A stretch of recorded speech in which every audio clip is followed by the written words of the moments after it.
Dans une semaine, ce sera la fin de la campagne officielle. Il reste quelques jours seulement pour la campagne. Bonjour Anne Hidalgo. Bonjour à vous. Merci d'être avec nous ce matin. Maire de Paris, candidate à la présidentielle pour le Parti socialiste. Pouvoir d'achat, enseignement, emploi.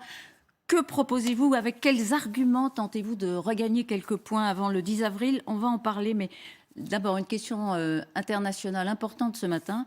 La question qui se pose, c'est de savoir si Vladimir Poutine va déclarer la guerre du gaz. Pourquoi? Parce que l'Allemagne et la France se préparent en effet à un éventuel arrêt des importations après que Paris et Berlin ont réitéré leur refus de payer en roubles. Poutine donc menace de couper. Le gouvernement, d'abord dans un premier temps, a raison de ne pas céder à l'ultimatum du Kremlin.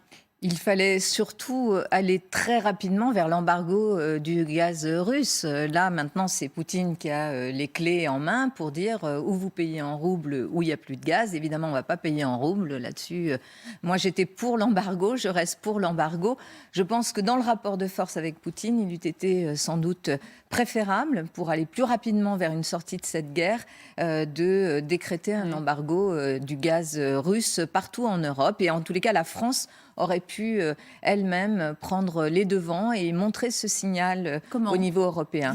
Eh bien, en le décrétant pour le pays et bien sûr pour la France. Et c'était extrêmement important de pouvoir le faire, et c'est encore important de le faire aujourd'hui. On a la possibilité d'ici l'hiver prochain d'aider nos concitoyens, parce qu'évidemment il faut les protéger sur leur pouvoir d'achat, parce que cette crise du gaz russe, elle aggrave la situation relative au pouvoir d'achat des Français. On a les moyens de les protéger. Comment?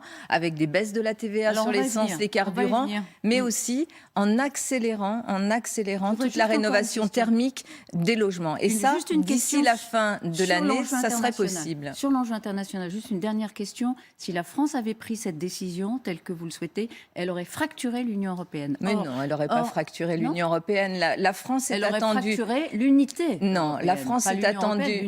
Mais non. Vous savez comment ça se passe dans un cercle international. La France est attendue pour prendre des positions qui sont des positions en général qui permettent aussi de discuter et de s'engager. C'est pas tout blanc ou tout noir. Si la France avait dit nous devons aller rapidement vers l'embargo, eh bien nous aurions discuté, travaillé avec les Allemands pour qui c'était plus difficile, mais nous aurions pu donner un chemin. Là, rien n'a été fait. Dommage. Sur ce sujet-là, beaucoup de choses ont été faites et je les soutiens au niveau européen et au niveau national dans les sanctions, notamment contre Vladimir Poutine. Mais la France n'aurait pas fracturé l'Union européenne. C'est pas comme ça que ça se passe, Elisabeth Martichoux, dans les instances européennes. Merci pour la leçon, Anne Hidalgo. Vous avez lancé hier à vos militants « Ne rasez pas les murs ». Il est où le problème? Il y a des socialistes honteux, planqués, qui ne veulent pas faire votre campagne? Il y a surtout une campagne qui n'aura pas eu lieu et que les Français regardent passer. Ils vont arriver la veille du scrutin. Nous sommes à une semaine. Certains nous disaient il y a quelques semaines déjà, mais quand même, ça ne peut pas se retarder, cette campagne, parce qu'on n'a pas eu le temps du débat. Un président de la République sortant, candidat, qui refuse le débat, qui refuse la discussion, qui reste dans son rôle de président voulant enjamber cette élection et, pardon de vous le dire, mais quand même un débat médiatique qui, dès les premiers mois de cette campagne, de cette pré-campagne, je pense au mois de septembre, octobre, nous imposait un sujet unique qui était le sujet de l'immigration, sujet au demeurant sur lequel j'ai des propositions. Et tous les autres sujets, j'étais sur votre plateau en octobre, en novembre, on parlait de pouvoir d'achat et on me disait ce ne sont pas les vrais sujets des Français. Tout ça est rattrapé par la patrouille parce que les vrais sujets des Français, c'est bien le pouvoir d'achat, l'école, la santé, le salaire, la retraite. Et donc, on y est aujourd'hui. Les socialistes ont vécu 5 années difficiles. 5 années très difficiles où on ne s'est pas suffisamment reconstruit. Pour autant, il y a cette offre politique que je représente, qui est cette offre républicaine, qui est cette offre laïque, sociale, européenne. Et cette offre-là, elle est présente sur le territoire. Et je dis à toutes celles et ceux qui hésitent encore, non, soyez fiers de ce que vous avez fait pour ce pays. Soyez fiers. Vous êtes là, vous êtes ceux qui ont porté les grandes réformes, les grandes conquêtes sociales, les grandes conquêtes sociétales. Et la France a besoin de cette gauche républicaine. Alors c'est vrai que Emmanuel Macron a récupéré une partie des sociodémocrates, Yannick Jadot, l'écologiste, une partie des écologistes. Jean-Luc Mélenchon revendique d'incarner la gauche. Donc, il y a 3 figures, 3 candidats très identifiés quand même sur des lignes. Et les Français peinent à identifier la vôtre. D'abord, comment vous l'expliquez? D'abord, très, très rapidement, je pense qu'aujourd'hui, tout le monde a compris qu'Emmanuel Macron ne représente pas ni la gauche, ni un social-libéralisme, et encore moins une social-démocratie. Il suffit de voir son bilan et son programme, notamment sur les retraites, ce qu'il dit sur le RSA, la façon dont il malmène notamment les classes moyennes et les catégories populaires. Pour ce qui est de l'offre politique qui est la mienne, je suis cette gauche républicaine, je l'ai dit, cette gauche européenne, cette gauche sociale qui a fait de l'écologie aussi le moteur de la transformation et de sa vision de la société pour l'avenir, pour nos enfants. Et cette gauche-là, elle est très présente sur tous les territoires. Et les Français la connaissent parce qu'ils l'ont souvent élue dans les villes, dans les communes, dans les régions. Et cette gauche-là, c'est une gauche qui scoltine le réel, qui n'a pas peur de retrousser les manches. Et bien sûr que c'est une gauche qui, forcément, quand on se retrousse les manches et qu'on se coltine le réel, il peut y avoir des déceptions. On peut avoir fait des erreurs et on a fait des erreurs. Mais pour autant, cette gauche-là, c'est celle qui a permis à la République française d'être ce qu'elle est. Et si elle n'existait plus, bien sûr, et si elle n'existait plus, eh bien, on le voit, la fracture, cette fracture sociale, cette fracture territoriale qui est en train de miner notre pays, qui fait monter comme jamais les populismes, eh bien, elle aurait finalement raison sur notre pays, sa cohésion, nos institutions. Et je pense que cette gauche que j'incarne est aussi cette gauche de l'équilibre du pays. Parce que notre pays est aussi un pays... Notre pays, je vais vous répondre, mais notre pays est un pays aussi passionné par la question de l'égalité. Et ce que nous vivons, ce que vivent les Français aujourd'hui avec ces inégalités, fait que nos institutions sont effectivement en grande difficulté et que la confiance avec les élus et avec la démocratie est une confiance entamée dans le pays. J'insiste sur votre identité politique parce que si on regarde les intentions de vote, alors pour le coup pas à gauche, mais Marine Le Pen réussit à ce stade à incarner la défense du pouvoir d'achat. Vous êtes une figure incontestable de la gauche. On peut dire ce qu'on veut, c'est incontestable. Mais pourquoi est-ce qu'elle a préempté ce sujet à vos dépens? Moi, je ne suis pas là pour commenter des sondages. Je suis là pour... et nos rôles sont différents, Elisabeth Martichoux. Moi, je suis engagée dans le combat et je respecte tout à fait le vôtre, qui est d'essayer d'éclairer ce débat. Mais ce que je constate... Hier, j'étais dans le bassin minier. J'étais à Liévin. Liévin, une ville de gauche avec un maire socialiste. Des femmes et des hommes qui étaient autour de moi. Des femmes et des hommes qui étaient autour de moi et qui sont là et qui se mobilisent et qui me disent que pour eux, la seule offre politique possible pour changer leur vie, pour changer l'école de leurs enfants, pour permettre à leurs enfants de progresser, pour pouvoir avoir des droits, ils savent très bien. Vous savez, j'étais en discussion avec les familles des victimes de cette catastrophe minière de 1974 à Liévin.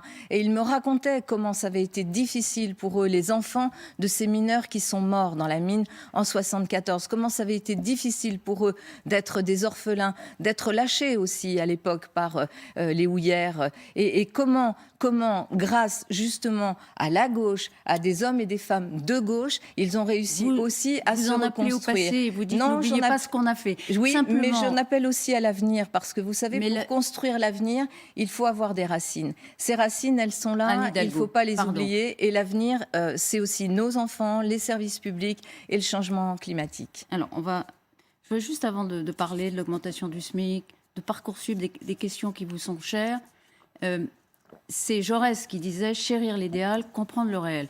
Vous ne voulez pas commenter les sondages. Pourquoi? Parce que c'est douloureux? Parce que vous n'y croyez pas? Parce que ce n'est pas mon sujet. Parce que mon sujet, vous savez, c'est d'aller rencontrer les Françaises et les Français, de porter nos convictions, de porter justement ces propositions aussi que je fais pour sortir notre pays d'une forme d'impasse mortifère dans laquelle nous sommes enfermés. Non, notre pays n'est pas condamné à avoir, élection après élection, un candidat pour lequel il faudrait voter pour éviter l'extrême droite. Bien sûr, Marine Le Pen peut gagner, dit Édouard Philippe ce matin dans le Parisien. Quand on joue avec le feu, quand on joue avec le feu et quand on fait en sorte que le paysage politique totalement explosé soit un paysage dans lequel il n'y aurait plus qu'un candidat qui serait soi-disant le candidat d'une forme de raison et en face l'extrême droite, on joue avec le feu et effectivement tout est possible. Et c'est pour ça que moi je ne commande pas, oui, y compris le fait que je sois très largement au-dessus de ce que vous commentez à longueur de journée dans vos sondages. Pourquoi ? Parce que les gens que je vois dans la rue, dans les villes, hier j'étais aussi à Boulogne, je visitais des usines, rencontrant des patrons, des ouvriers, des pêcheurs. Eh bien les gens, qu'est-ce qu'ils veulent ? Ils ne veulent pas de ces matchs-là, ils ne sont pas tellement sur ces questions, ils ne me posent pas la question des sondages. Donc, ils me posent la question, mais je ne dis pas qu'ils se plantent, je dis simplement que ce n'est pas mon sujet. Mon sujet, c'est de discuter, de dialoguer avec les Françaises et les Français et de trouver les bonnes réponses. Est-ce que vous êtes inquiète ? Et mon programme pose les bonnes propositions dans la mesure où il part d'un diagnostic du réel. Je suis très dans cette logique de Jaurès, partir du réel pour aller à l'idéal. Et mon programme, je l'ai bâti avec l'équipe de France des maires, à partir du réel et de la situation des Français. Vous augmentez le SMIC de 15% dès votre 200 élection. € net par mois, oui. Alors justement, vous convoquez une grande concertation sociale sur les salaires. Une négociation. Une négociation. C'est une différence. Alors, l'augmentation du SMIC, c'est hors négociation. Ça, c'est un acquis. Absolument, puisque ça, c'est une décision qui relève du pouvoir politique. Discussion, ça ne nécessite pas de discussion. Pourquoi les 15% ? Parce que si les 10% des salaires les plus faibles avaient été suivi la même progression que les 10% des salaires les plus élevés, le SMIC serait à 15% au-dessus. Augmenter le SMIC, vous le savez bien, ça ne résout pas la question pour les travailleurs pauvres qui souvent accumulent. C'est pour ça qu'il y aura des négociations de branche. C'est pour ça que j'ai pris le soin de préciser, parce que je connais bien ces sujets-là, qu'il y ait aussi des négociations de branche pour permettre une augmentation des salaires. Les salaires doivent augmenter. Pourquoi ? D'abord, regardez l'inflation. On nous annonce du 4,5. C'est pas une annonce, c'est une réalité, factuel. C'est une mesure. 4,5 d'inflation. Les salaires n'ont pas augmenté, les pensions n'ont pas augmenté. Je propose aussi évidemment une réévaluation des pensions pour les retraités. Il faut que les Françaises et les Français puissent vivre dignement de leur salaire ou de leurs droits. Le droit à la retraite est aussi, bien sûr, quelque chose pour permettre de vivre et d'avoir une possibilité d'avoir un pouvoir d'achat pas forcément très dégradé par rapport à celui de sa vie active. Ce qui assure un pouvoir d'achat pérenne, durable, ce ne sont pas les allocations, vous le savez, c'est l'emploi. Oui, c'est pour ça que je propose l'augmentation des salaires. Mais qu'est-ce que l'emploi, qu'est-ce que vous proposez ? C'est le travail, doper d'ailleurs. l'économie. Je préfère parler de travail. Je préfère parler de travail. Ce que je propose, c'est la réindustrialisation du pays.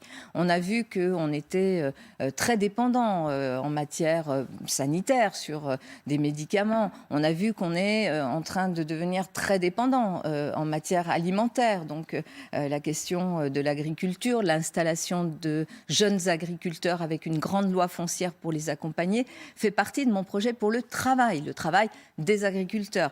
Le travail aussi par une réindustrialisation, mais pas en demandant à un cabinet McKinsey à grands frais de nous expliquer où il faudrait installer les usines. Non, moi je passerai par ce qu'on appelle la décentralisation. Je m'appuierai sur les présidents de région.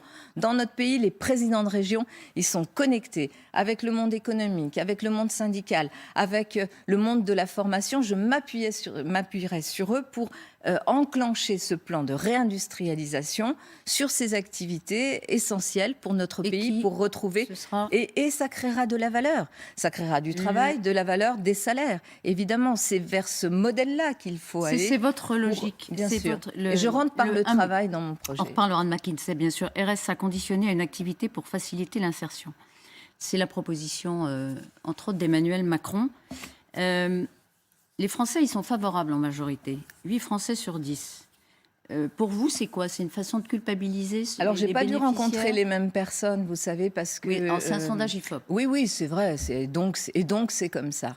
Moi, je rencontre beaucoup... Vous êtes en colère contre les sondages. Non, je vous dis simplement que, vous savez, si vous voulez connaître l'opinion des Français, je ne vais pas reprendre la petite phrase du président de la République, traverser la rue et aller leur parler. Vous saurez ce qu'ils pensent. Peut-être mieux parfois que des études un peu éloignées. Donc moi, ce que je vois en traversant la rue, et je la traverse beaucoup, dans beaucoup de coins de France. Ils sont choqués, très très choqués, mais vraiment choqués par cette annonce du président de la République. Pourquoi ? Stigmatiser des personnes qui sont en difficulté. Ça, c'est la première chose. Parce que on n'est pas pauvre par plaisir ou par goût. Il peut arriver, Elisabeth Martichoux, des accidents de la vie qui font que vous perdez votre job et que c'est pas que de votre faute, que vous allez divorcer, que vous allez vous retrouver peut-être sans aucune ressource. Et puis deuxièmement, c'est méconnaître totalement le travail qui est fait depuis des années. D'ailleurs, c'était dans l'idée de Michel Rocard, du RMI, revenu il y minimum avait l'insertion. Oui, et l'insertion est toujours là, vous savez, et même c'est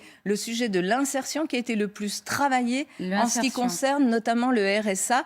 Et moi, je préfère dire que pour accompagner des personnes qui ont été très abîmées par la vie, à qui il vaut mieux tendre la main que claquer la porte au nez, je propose ce que nous faisons aujourd'hui et qu'il faut amplifier. Par exemple, ce qu'on appelle les territoires zéro chômeur, c'est-à-dire cet accompagnement vers l'emploi, parce qu'on sait que c'est en s'insérant par l'emploi, par le travail, par l'économie, qu'on a une insertion durable. Donc les dispositifs existent déjà. C'est vraiment faire offense à tout ce travail que font à la fois les travailleurs sociaux dans notre pays, les grandes associations humanitaires et tous les élus de terrain qui s'engagent tous les jours pour aider nos concitoyens qui ont du mal, parce qu'il leur est arrivé des choses graves dans la vie, à envisager de reprendre le chemin normal d'un travail à temps plein. Et je suis très choquée par ces propositions, mais elles sont très symboliques de cette façon qu'a Emmanuel Macron de considérer finalement les gens qui n'ont pas, selon lui, réussi leur vie. Je trouve que pour un président de la République, c'est faire très peu preuve un président de ne devrait compassion. pas proposer ça. Non, il ne devrait pas parler comme ça des gens fragiles dans notre pays. Il devrait plutôt aller chercher la générosité des Français. Alors, plusieurs questions, je vous demande d'être brève. C'est l'époque du choix des terminales qui doivent faire leurs vœux sur Parcoursup. Vous voulez le supprimer, vous le remplacez par quoi ? Je le remplace par un système d'orientation qui est un système d'orientation qui démarre à la 3e, qui accompagne nos jeunes vers les métiers qu'ils souhaitent faire. J'augmente aussi le nombre de places dans l'enseignement supérieur parce qu'en fait, Parcoursup, qui est vraiment une façon de sélectionner très inhumaine et très anxiogène pour nos jeunes et pour leurs familles. C'est mieux que le tirage au sort dont on a hérité Non, il n'y avait pas que du tirage au sort et je ne propose pas le tirage au sort. En revanche, c'est ce que je propose et que n'a pas fait le gouvernement, c'est d'ouvrir le nombre de places dans l'enseignement supérieur, dans les universités, parce que, en fait, Parcoursup, ça gère quoi ? Dans les filières embouteillées. Dans toutes les filières, pour permettre à nos jeunes d'aller vers l'enseignement supérieur et surtout, d'arrêter de gérer la pénurie parce qu'ils n'ont pas voulu créer ces places. Et dernière chose, parce que c'est très important pour moi, je propose une généralisation des formations en alternance après le bac, que tout diplôme puisse se faire en alternance. Plusieurs candidats, Emmanuel Macron, Marine Le Pen, Valérie Pécresse, souhaitent supprimer la redevance télévisuelle. Vous la maintenez ? Elle sera juste et universelle avec moi candidate, c'est-à-dire ?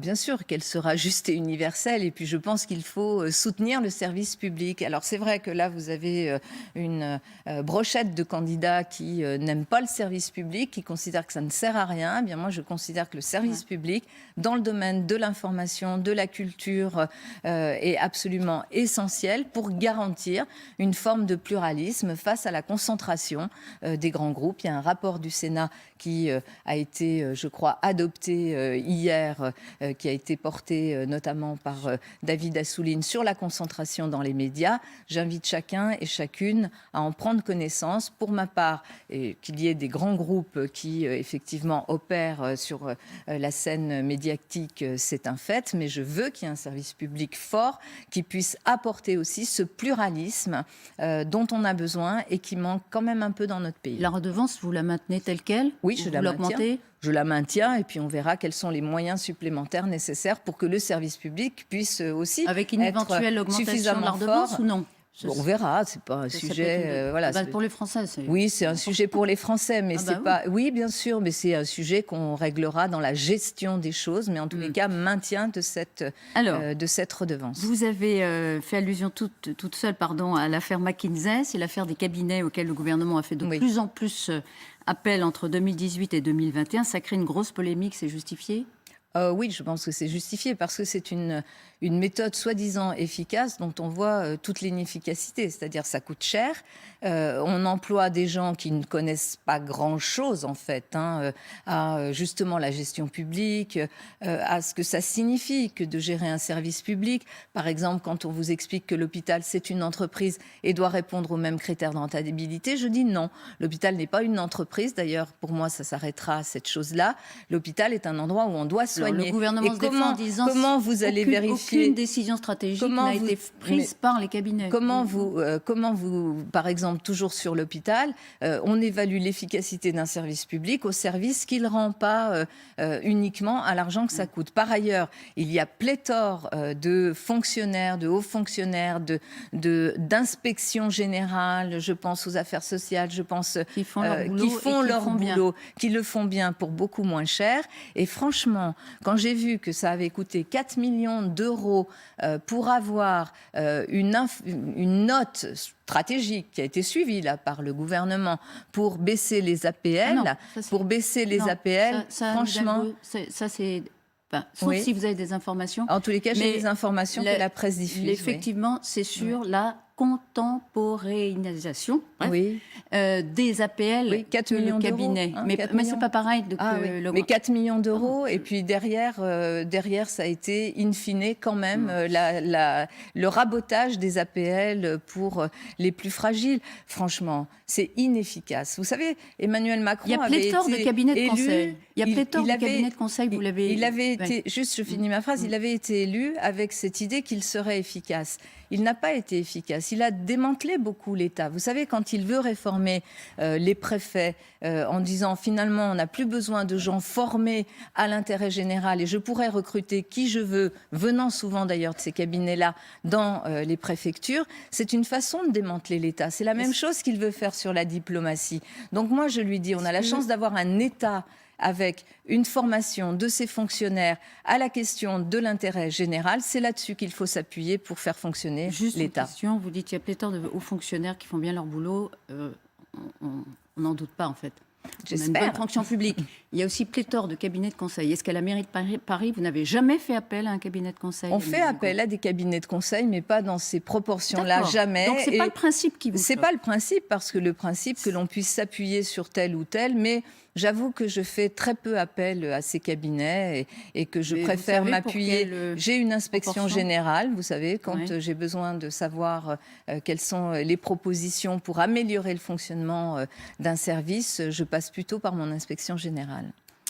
Anne Hidalgo, souvent la question est posée, donc je vous la pose. Est-ce qu'il aura, le Parti socialiste, les moyens de couvrir les frais de campagne dans la mesure où vous risquez de ne pas être remboursé? Mais en tous les cas, je vous laisse libre de ce propos final, mais bien sûr vous risquez de... Non, vous savez, notre campagne est totalement autofinancée.